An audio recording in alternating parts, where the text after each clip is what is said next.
Thanks, Jasmine. Yeah, my name's Joe. I'm the digital experience executive at Made Group. If anyone doesn't know, Made Group's who's put on this whole show. So we're a membership group for manufacturers. So I work with hundreds of different manufacturers in the Midlands and in Yorkshire as well.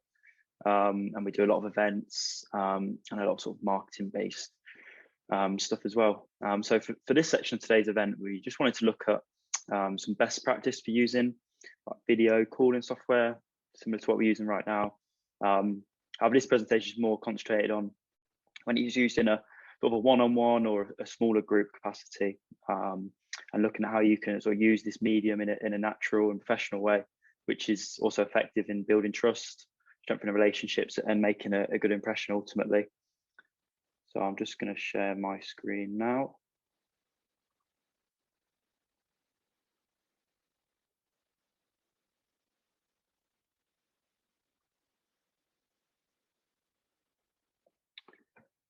So yeah, the challenge of building trust virtually, and particularly over Zoom and things like that. So this is something which is obviously getting more and more important as time goes on. Obviously, in the last year, and more employers are doing video interviews and virtual recruitment days and things like that. But I think this is something which it's not going to completely stop at all. It's going to keep going, and even before the pandemic, I had video interviews and things like that. So it is something that recruiters were looking at doing anyway, but obviously the last year's accelerated it a bit more. And then it's not only for job seekers this is important, but people already in roles or people who are expecting to get roles. Once you're in the role, more likely than not, you're going to be expected to be competent or be professional over virtual calling software like we're using now, as a minimum. And then so for some roles, obviously things like business development or when you're getting meetings with people, building relationships, sales and things like that, definitely. This tool is not only sort of something you're expected to use just for comms with your own team, but it actually is going to be something that could be really important in how successful you are in the role. There's people in things like business development who were really good, really thriving before they were introduced to having to use things like Zoom, and then suddenly it's a new way of working, and you're not necessarily going to translate over the same performance unless you do some of the things which I'm talking about today to make sure that you're giving off a good impression. So some of these things, now I think they're obvious. You'd think they are, and everyone does these at some point. Like me, even me, definitely me. I do probably all of these things at some point, and it's just about being conscious of them and trying to minimize how often you're doing these things. And if you can get to the point where you're coming up against someone, whether you're a job seeker, you're doing interviews, and you're basically competing against other people, or whether you're in a role, or you're an employee and you're competing against other people who are trying to say sell a product or anything like that. If you can be the person who does these things the least, then you're going to be the person who comes across as the most professional in a really good way as well. So some of these are obvious, but like I said, it is easy to forget just through going to this new medium. Like in the physical world, you probably wouldn't need reminding of these things, but it's really easy to slip into forgetting about them. Obviously, dressing for the occasion.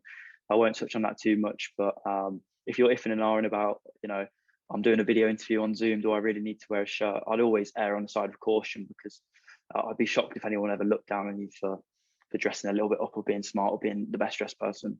And then choosing a quiet area, you can't always control, like what's going on in the background, whether there's a dog barking or anything. You can't control that, but you can minimize the risk by choosing somewhere where that's least likely to happen, or saying to the people in your household, I'm going to be busy for a couple of hours. Can you just not disturb me? And then the same with testing your equipment. You can't necessarily control if the internet's just going to drop. Not to make you feel anxious, but it could drop at any second if you're on a certain service provider or whatever. But you can sort of do a little test run half an hour before and just make sure, is the internet working, or is my microphone working? Because it could be one of those 1 in 100 times where you need to reset your router, and if you've done that 5 minutes before the interview, then you're going to be really regretting you haven't done it sooner.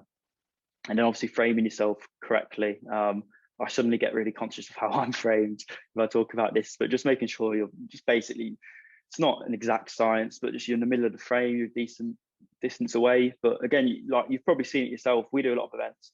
We see it all the time of just people who all good intentions, but they just don't really think about, they might have a really low angle, really high angle, and it is a bit like jarring to look at.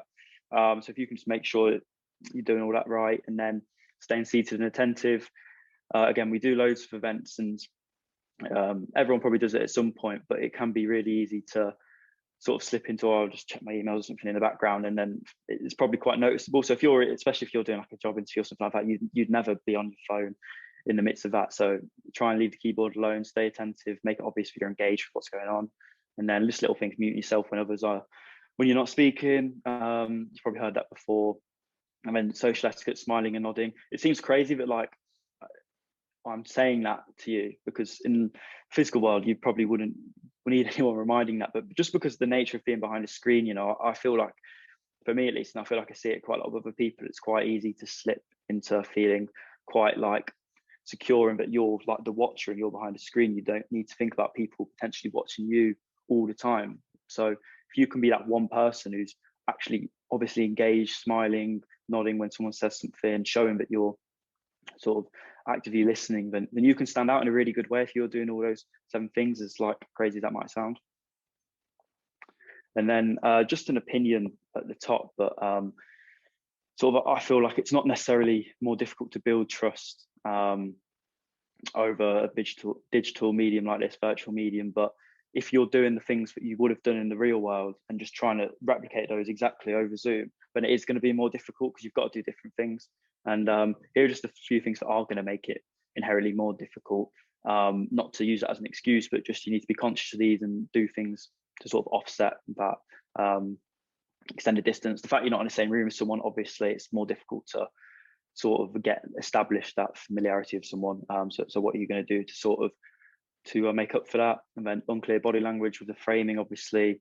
You've probably heard before that communication isn't just about speaking, but it's a load of different things. It's body language, things going on like that with your facial expressions. And if any of that's unclear because you're framed in a way that you can't see yourself, and obviously you're not going to be able to communicate what you want to say or how you want to come across effectively.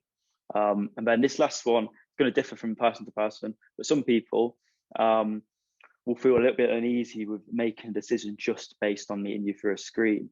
And then obviously at some point in the future, you could be doing virtual interviews where you're coming up against people who, for whatever reason, they can do it in going into an office. You might be far away from that place. You might have to do it virtually. So that could be like, it could be coming up against something there. So what can you do to make them feel more sort of at ease and familiar? So just a little thing in terms of building familiarity beforehand. If you're a job seeker, Eliza was speaking about this, obviously a lot with LinkedIn, but just make sure like anything you send across before the meeting, your CV, etc., matches your LinkedIn profile. Because if, say, you've got a different job title on one to the other, or you've been at one, it says on your LinkedIn you're there for 2 years, it says on your CV it's there for 3 years, people are going to check that sort of thing. And if it's not, it might be a simple mistake on your side, but if someone sees that, they'll be thinking, well, which one's true? Are they lying, or don't know what's going on? And we actually had a speaker in one of the events, I think it was yesterday, saying that when he's looking at CVs, he will just completely judge someone on if their LinkedIn profile's not up to scratch, then that could be it, and it's when you're in a competitive job market, that could be it. And then from an employee perspective as well, it's important just if you send over any information about your company, that it matches anything they could go and find online. So anything they can find online, whether you're a job seeker or whether you're an employee working, make sure it matches what you've sent them before your meeting.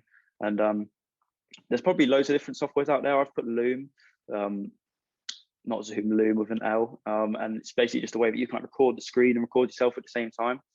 And a really simple thing that can be really effective, whether you're a job seeker or like preparing for an interview, or whether you're someone who's about to have a virtual meeting with someone who's already working in the industry, you could send a video over to them. Obviously, it depends on sort of the relationship you've got with them, whether it's appropriate. Like if you had an email relationship before, it might be more something you want to do, or if it's for a maybe more creative role, it could be appropriate as well. But if it is appropriate, it can be really effective to send a video before, just introducing yourself. So it's just a screen recording of you saying, "Oh, hi, I'm Joe," give them a bit of information about yourself and you're looking forward to meeting them, etc. Just something short like that, because all you're doing there is getting them familiar with sort of yourself. And also, if you can make sure when you do that, it's framed in the exact same way that you'll be doing the meeting or the interview, then they'll get a real sense of familiarity about your surroundings and you as a person. And that sounds like, you know, you might not think that would work, but I think it does actually, that can be really powerful, making someone before you meet them, because you've not got the luxury of real life being able to build a relationship before, if you're just doing one-off virtual meeting. So just being able to do that can go a long way. When we've already spoke about it a bit, but just being really mindful of the limitations of this box we're in, if you're trying to do any body language type stuff as well to get your message across. And then this eye contact one, so I always make fun speaking about this, because I think you would have heard before, like, eye contact can be quite important to communicate with someone when you're speaking in physical real world, that you're interested, you're engaged, can give a confidence as well. And obviously, like, we've just lost that completely, haven't we, on Zoom pretty much, because if you're looking at someone's eyes on the screen, obviously it doesn't look like that to them, they don't know where you're looking, and it would be strange if you looked at the camera the whole time, but it can just be a tool to use occasionally. So say if you just want to look at your actual camera, which will give across something similar to eye contact, say to emphasize your point at the end of a sentence, or just to give a cue that you're finished or something like that, it can be effective just as a tool. I wouldn't recommend looking at the camera the whole time when you're speaking, because it might be a bit weird, but just as a tool to have, I'd recommend that. And then, yeah, accentuating social cues, like we spoke about, just little things that you'll just forget to do it because you're on this software. It's so easy to do, but just like things you would do in the normal world without thinking, like leaning towards the camera a bit when you're speaking, or signaling that you want to speak, or, you know, when you're listening, just sitting back and sort of showing that you're actively engaged, things like that. And then most importantly, if you're going to take away one thing from this whole presentation to this point, just don't forget where you are and what you're doing, because, you know, you might be just in your bedroom or in the lounge or wherever, you might have tracksuit bottoms on, but you're still, at the end of the day, you're doing something like a job interview. You want the same result as if you're doing it in the physical world. So just don't. It's so easy to slip into the habit of just forgetting where you are and just start checking your phone because you feel like no one can see and stuff like that. And if you can be the one person who just doesn't forget where they are just for that half an hour, however long, then you'll stand out in a really positive way.